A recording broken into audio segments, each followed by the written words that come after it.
Welcome to our WTU podcast, We Move People, your podcast for body, heart and mind. We are Alfred Johannes Neudorfer and Rosa Ferrante Banera, and in our podcast we talk about the topics personal development, health, martial arts, philosophy and humanity. Hello, welcome to the WTU podcast. AJ speaking. Today I will read for you the 9 stories from the book of the book from Idries Shah. The first story. The dervish who became a king. There was once a dervish who had seen through. He decided that he would have to become powerful in the ordinary world before people would listen to him, so he applied all his concentration to the task of attaining visible authority. In the course of time he became a king. When he had spent some time as a ruler, the dervish realized that people did not want this way of teaching. They appeared to hear him, but acted only from hope of reward or fear of punishment. This dervish king lacked an instrument with which to teach. None came to him until he was almost at the end of his days. The second story is called The Stranger Dressed in Green. One day the aging king, out on a hunting expedition, had sat down to rest when a stranger dressed in green approached. Saluting the king, he told him a story, the tale of this book. The next section begins the tale of the book. Contrary to expectation. A wise man, the wonder of his age, sought his disciples from seemingly inexhaustible store of wisdom. He attributed all his knowledge to a thick dome, which was kept in a place of honor in his room.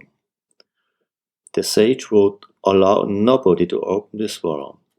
When he died, those who had surrounded him, regarding themselves as his heirs, ran to open the book, anxious to possess what it contained. They were surprised, confused, and disappointed when they found that there was written on only one page.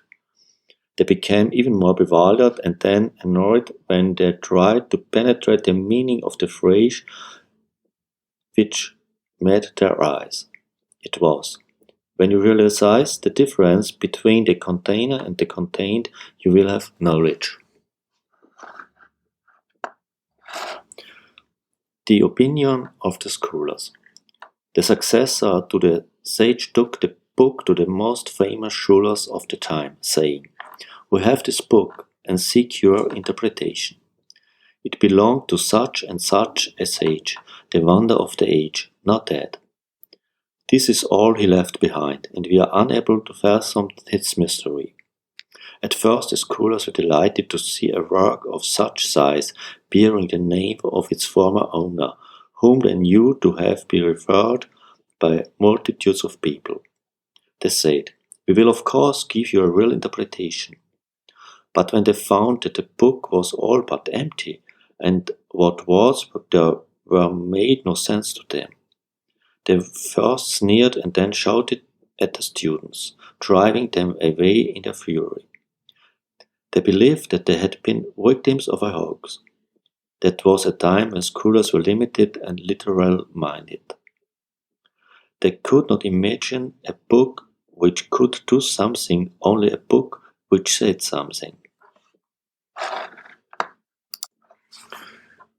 The interpretation of the dervish. The dispirited students, going to rest in a caravanserai, came upon a dervish and told him of their perplexity. He said, "What did you learn from the scholars?" The traveler said, "Nothing. They could tell us nothing." The dervish said, "On the contrary, they told you everything. They showed that the book was not to be understood in the manner assumed by you or by them. You may think that they lack deep, but you, in your turn, lack sense. The book was teaching something through the incident itself while he remained asleep. But the students found his explanation too subtle for their minds, and the only person who mentioned the knowledge of the book was a casual visitor to the caravanserai who overheard the interchange which I have just repeated to you, O king and dervish. Regarding the depth of the book. The king was so impressed by the stranger's story that he ordered the story to be inscribed and bound in a large book. This was placed in a niche in his treasure and guarded by armed men day and night.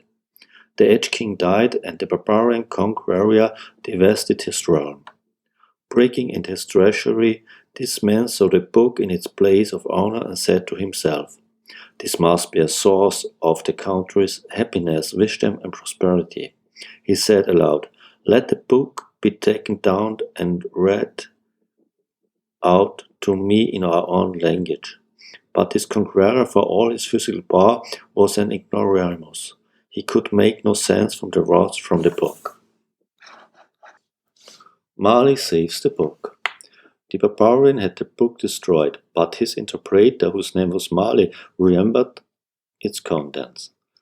It is through his work that its teaching was passed down. Mali opened a shop. He kept copies of the book in view for sale. Nobody was allowed to look inside until he had paid 2 gold pieces for a copy. Some learned the lesson of the book and came back to study with Mali. Others wanted their money returned, but Mali always said, "I cannot give you back your money until you return me what you have learned from the transaction, as well as the book itself." Some who preferred mere appearance to inner content called Mali a deceiver. But Mali told them, "You were all along seeking deceivers, so you will assume that you have found one in anyone." Yasavi buys it for 12 gold pieces. When Ahmed Yasavi was a student, he bought a copy of the book from Mali, paying 2 gold pieces. The following day he returned and gave Mali another 10 pieces of gold, saying, "What I have learned from the book is worth more than this. But since I have no more money, I give it all to you, in token of my valuing this lesson, equal to my entire possessions." Yasavi of the Masters transmits it. Yasavi had the history and the content of the book, bound a volume of over 200 pages on whose cover was written, "If the thickness of books determines the value of their content, this one should assuredly be even thicker." Since Ahmad Yasavi of the Masters of Central Asia, this story has been transmitted for more than 700 years. I think the book speaks for itself and no more words are necessary. So, we will hear us next month again with Rosa.